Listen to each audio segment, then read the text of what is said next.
दोस्तों, इस लड़के का नाम अर्जुन तेंदुलकर है।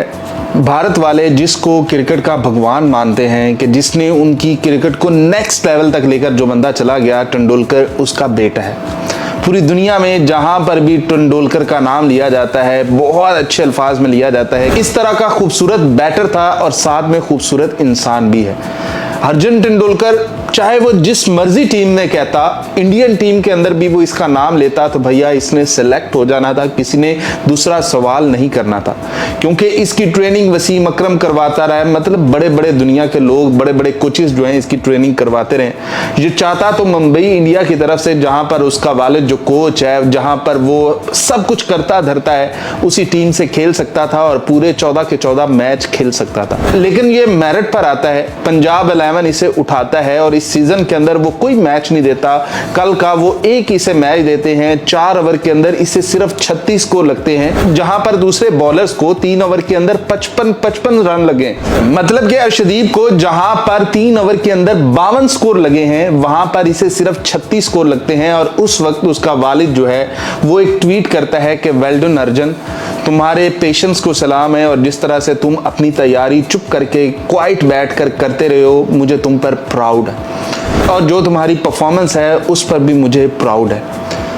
एक सीन ये है कि एक तेंदुलकर नाम है जिसे वो भगवान मानते हैं कि ये हमारी क्रिकेट का भगवान है, और वहां पर जो क्रिकेट है ये वैसे ही एक मजहब बन चुका है। वहां पर उसी का बेटा जो है वो मेरिट का वेट करता है कि कहीं पर उसे एक मैच दे दिया जाए। ये नहीं कि उसके वालिद की वजह से दे दिया जाए, ये है कि उसको मेरिट की वजह से दे दिया जाए।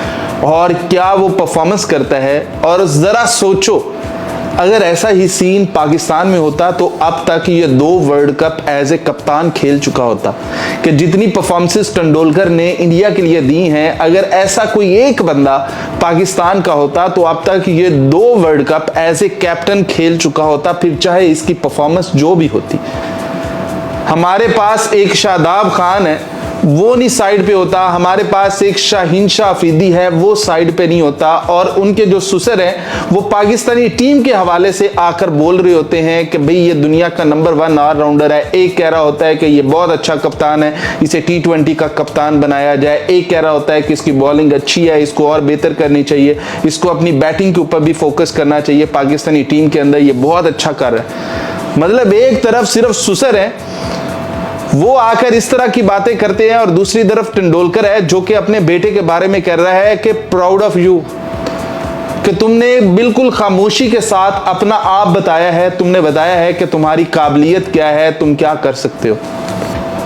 तो यही एक फर्क है कि आप देखें कि इंडिया की क्रिकेट कहां पे है और हमारी कहां पे है। हम कहां पर बैठे हुए हैं और वो कहां पर बैठे हुए हैं। वो क्या कर चुके हैं, हम क्या कर रहे हैं। हम अभी तक ये रो रहे हैं हमारा कोच ये, हमारा सिलेक्टर ये, हमारा प्लेयर ये, हमारा बैटर ये, और वो दूसरी तरफ वो 2 या 3 टीमें बना चुके हैं। अगर आप उनकी प्लेइंग 11 साइड पे कर दो ना, जो कि उनके मुल्क की तरफ से खेलती है, तो हार्दिक पांड्या ने गलत नहीं बोला था। उनके पास एक और ऐसी प्लेइंग 11 है जो कि किसी भी मुल्क को आसानी से हरा सकती है। कि आप देख लो कि उनके बैटर्स 100 मारने वाले बैटर्स को वो ड्रॉप कर देते हैं। शुभमन गिल जैसा बैटर, उसे वो T20 से ड्रॉप कर देते हैं, शुभमन गिल को, जो कि इस दफा वैसे एज ए कैप्टन भी बहुत कामयाब जा रहा है और GT की तरफ से सबसे ज्यादा रन्स भी उसी के। तो मेरा भाई चेक कर लो, फर्क चेक कर लो, और ऐसे ही फर्क के बाद फिर रिजल्ट्स आया करते हैं। तो वेल डन अर्जुन तेंदुलकर को नहीं कहना चाहिए, वेल डन उनके सिस्टम को कहना चाहिए, वेल डन तेंदुलकर को कहना चाहिए कि जिसने कहा कि मेरिट पर आओ, कोई मसला नहीं, नई जगह बनती ना बने। इवन के IPL के अंदर वो बंदा मेरिट पर आने के लिए उसे प्राउड ऑफ यू कह रहा है। जो इंडियन टीम है वो तो बहुत दूर की बात। तो मेरा भाई ये सीन होते हैं, ये वजूहात होती हैं और ऐसे ही टीम्स बना करती हैं।